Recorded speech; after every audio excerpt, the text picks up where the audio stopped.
Today આપણે first lecture છે એ આપણે કન્ટિન્યુ કરીએ છીએ. ફર્સ્ટ યુનિટની અંદર આપણે જે ફર્સ્ટ ફર્સ્ટ ઓફ ઓલ આપણે ટેલિમેન્ટ્રી જોયું, ટેલિમેન્ટ્રીનો બ્લોક ડાયાગ્રામ.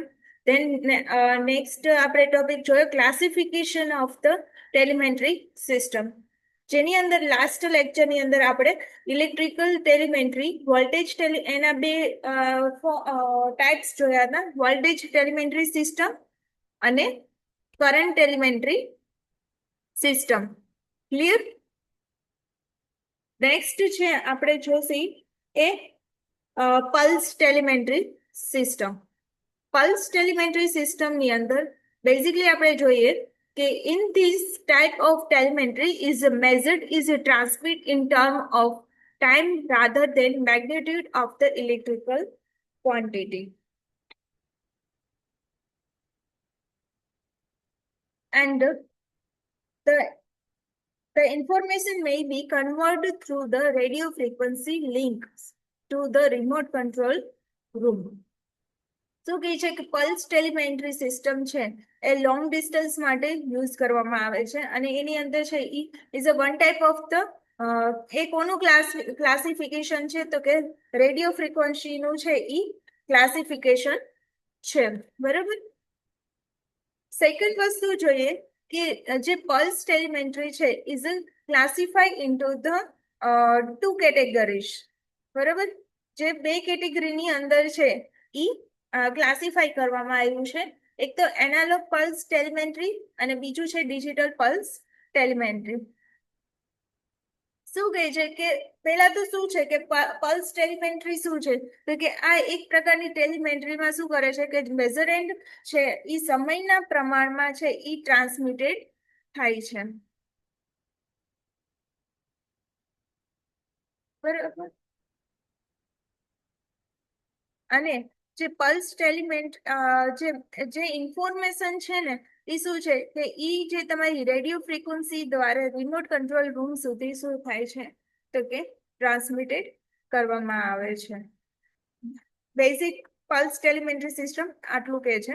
નેક્સ્ટ છે એ તમારું ફર્સ્ટ ક્લાસિફિકેશન છે એ તમારું એનાલોગ પલ્સ ટેલિમેન્ટરી સિસ્ટમ છે. એ જોઈએ કે in analog pulse telemetry, the signal which is transmitted to the remote location and is converted into the number of pulses which are DC or AC voltage of constant amplitude and small width. બરાબર. એમાં શું કહે છે કે જે તમારું analogue pulse ટેલિમેન્ટ્રીમાં જે signal છે એ રિમોટ લોકેશન સુધી ટ્રાન્સમિટ થાય તે પલ્સની સંખ્યામાં શું કરે છે કન્વર્ટ કરવામાં આવે છે. બરાબર. અને જેનું છે ઈ એમ્પ્લિટ્યુડ છે એ કેવું હશે કોન્સ્ટન્ટ એમ્પ્લિટ્યુડ હશે અને એની જે વિડ્થ હશે કોઈ પલ્સ હોય બરોબર એ પલ્સની જે એમ્પ્લિટ્યુડ હોય ને એ કોન્સ્ટન્ટ હોય અને જેની વિડ્થ હોય ને એ કેવી હોય એ સ્મોલર હોય. બરોબર. ના ડીસી અને એસી વોલ્ટેજમાં શું કરશે તો કે તમારા જે કંટ્રોલ રૂમની અંદર એ સેન્ડ કરશે. ક્લિયર? નેક્સ્ટ છે કે એનાલોગ પલ્સ ટેલિમેન્ટરીને છે ને આપણે બેઝિકલી 3 પાર્ટ્સની અંદર ક્લાસિફાઈ કરવામાં આવે છે. બરોબર. વેચવામાં આવે છે તો કે કયા કયા તો કે pulse amplitude modulation, pulse width modulation અને pulse position modulation. Clear? Pulse amplitude modulation ની અંદર શું હોય કે તમારું એમ્પ્લિટ્યુડ છે બરોબર એના થ્રુ અને પલ્સ વિડ્થ ની અંદર છે ઈ તમારી વિડ્થ છે એ અને પલ્સ પોઝિશન મોડ્યુલેશન એટલે શું કે તમારી જે પોઝિશન પલ્સની જે પોઝિશન છે ને એ વસ્તુ. ક્લિયર? આ છે ને ઇન ડેપ્થ તમારા નેક્સ્ટ ચેપ્ટર ની અંદર આવશે. અત્યારે ખાલી આટલું જ યાદ રાખો કે તમે એનાલોગ છે બરોબર એનાલોગ ની અંદર 3 વસ્તુ છે એ ક્લાસિફાઈ કરવામાં આવે છે કે pulse amplitude modulation, pulse width modulation અને pulse position modulation. Clear? Second છે તમારું digital pulse telemetry. Digital pulse telemetry છે બરોબર is a system the data to be transferred in the quantized and transmitted serial and data word in pulse code. હવે આનો આખો meaning શું કહે છે કે જે તમારું ફિઝિકલ પલ્સ ટેલિમેન્ટરી સિસ્ટમમાં જે ડેટાને માપવામાં આવે છે એ અને તેને ક્વોન્ટાઇઝ્ડ અને પલ્સ કોડમાં તેના ડેટાને શું કરે છે સિરિયલી કરીને જે સિરિયલી ડેટા છે એ શું કરે છે તમારા ટ્રાન્સફર કરે છે બરોબર જો ક્વોન્ટાઇઝ્ડ એટલે શું પહેલા તો શું કે ડિજિટલ પલ્સ ટેલિમેન્ટરી સિસ્ટમ એ આખી પ્રોસિજર છે બરોબર અને એની અંદર કેવું હોય કે તમારા જે એનાલોગ સિગ્નલ્સ છે બરોબર એને ડિજિટલ ફોર્મની અંદર કન્વર્ટ કરીને એને શું કરે છે ટ્રાન્સફર કરે છે બરોબર ડેટા ટ્રાન્સફર કરે છે તો આ પ્રોસિજર છે એ કઈ રીતના થશે તો પ્રોસિજર માટે તમારે જે ડિજિટલ ફોર્મની અંદર કન્વર્ટ કરવા માટે શું જોઈએ સેમ્પલિંગ એન્ડ હોલ્ડ સર્કિટ બરોબર સેમ્પલિંગ એન્ડ હોલ્ડ સર્કિટની અંદર શું હોય કે ડેટાને સેમ્પલ કરવામાં આવે છે એની અંદર બે એફઈટી યુઝ કરવામાં આવે છે એફઈટી બને છે એઝ અ સ્વિચ યુઝ કરે છે અને એક કેપેસિટર યુઝ કરવામાં આવે છે બરોબર જ્યારે એક એફઈટી ચાલુ હશે ને ત્યારે શું થશે કે ત્યારે તમારો કેપેસિટર છે એ શું થશે ચાર્જ થશે અને જેવું તમે સેકન્ડ એફઈટી સ્ટાર્ટ થશે એ પ્રમાણે તમારું જે કેપેસિટર છે એ ડિસ્ચાર્જ ફોર્મની અંદર થશે એટલે એક સિગ્નલ છે એ તમારું ક્રિએટ થશે અને ક્વોન્ટાઇઝ્ડ એટલે શું કે તમારી જે નંબર્સ છે બરોબર એને શું કરશે રાઉન્ડ ઓફ કરશે લાઈક તમારું જે કોઈ બી નંબર લઈ લો ધારો કે 1.19 લઈ લો બરોબર તો એને છે ને આપણે એને શું કરશે સિસ્ટમની અંદર એને રાઉન્ડ ઓફ કરશે રાઉન્ડ ઓફ મીન્સ કે 1.2 કરશે બરોબર આવી રીતના કારણ કે બંને વચ્ચે વેલ્યુ ઘણી બધી હોય બરોબર પણ એને શું કરશે એક રાઉન્ડ ઓફ નંબર લઈ લેશે ક્લિયર એને ક્વોન્ટાઇઝ્ડ કહેવાય બરોબર એટલે જે બી તમારા ડેટા હશે ને એને શું કરે કારણ કે એ એનાલોગ ફોર્મની અંદર હશે બરોબર એ બધા ડેટાને શું કરશે ક્વોન્ટાઇઝ્ડ એન્ડ ટ્રાન્સમિટેડ સિરિયલી બરોબર the data word in the pulse code બરોબર ક્લિયર ધીસ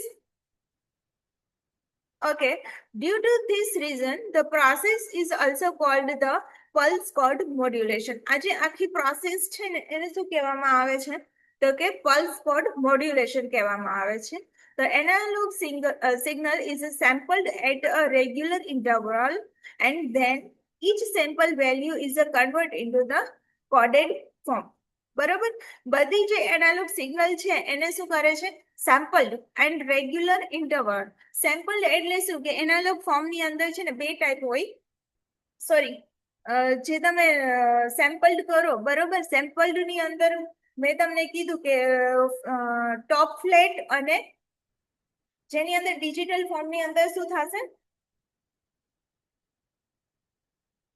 કન્વર્ટ કરવામાં આવે છે બરોબર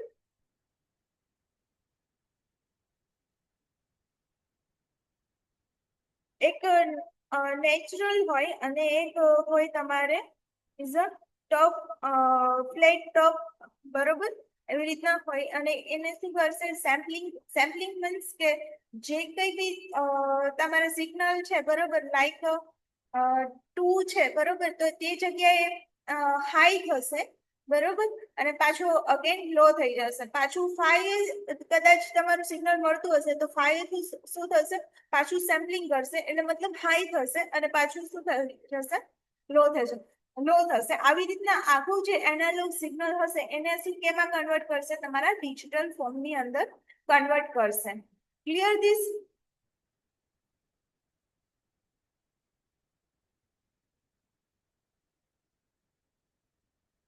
અહીંયા સુધી ક્લિયર છે બધું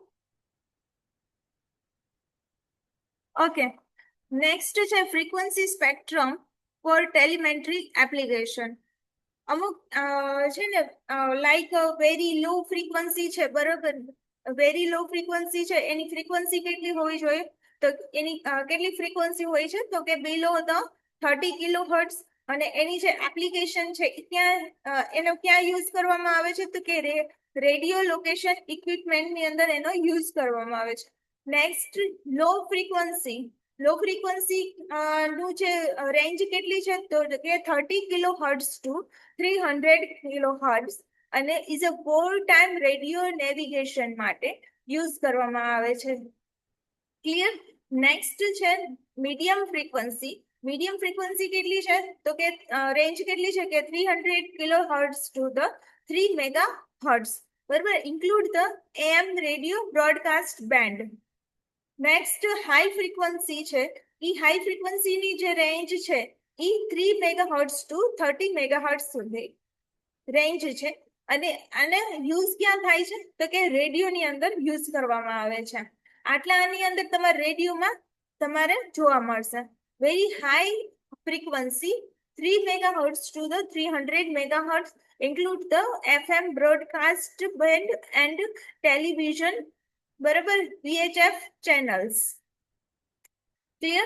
And ultra high frequency છે એ 3 megahertz to 3 gigahertz, include the television અને VHF channels. નેક્સ્ટ છે સુપર હાઈ ફ્રીક્વન્સી છે એ 3 gigahertz to 30 gigahertz. This is range. બરોબર, અને એપ્લિકેશન ક્યાં છે એની, તો કે સેટેલાઇટ કોમ્યુનિકેશન્સ ની અંદર. અને એક્સ્ટ્રીમલી હાઈ ફ્રીક્વન્સી છે એ 30 ગીગાહર્ટ્ઝ ટુ 300 ગીગાહર્ટ્ઝ, જેની એપ્લિકેશન્સ છે એ સેટેલાઇટ કોમ્યુનિકેશન ની અંદર યુઝ થાય છે. આ બધું શું છે કે તમારી બધી ફ્રીક્વન્સીઝ છે જ્યાં તમે યુઝ કરવામાં આવે છે કે આ ફ્રીક્વન્સીને શું કહેવાશે અને એની રેન્જ આટલી છે, અને જે ડિફરન્ટ ટાઈપ ઓફ એપ્લિકેશન્સ છે, બરોબર, એ કઈ જગ્યાએ તમારી ફ્રીક્વન્સી યુઝ થાય છે એ કહેવામાં આવ્યું છે. અહીંયા સુધી ક્લિયર છે?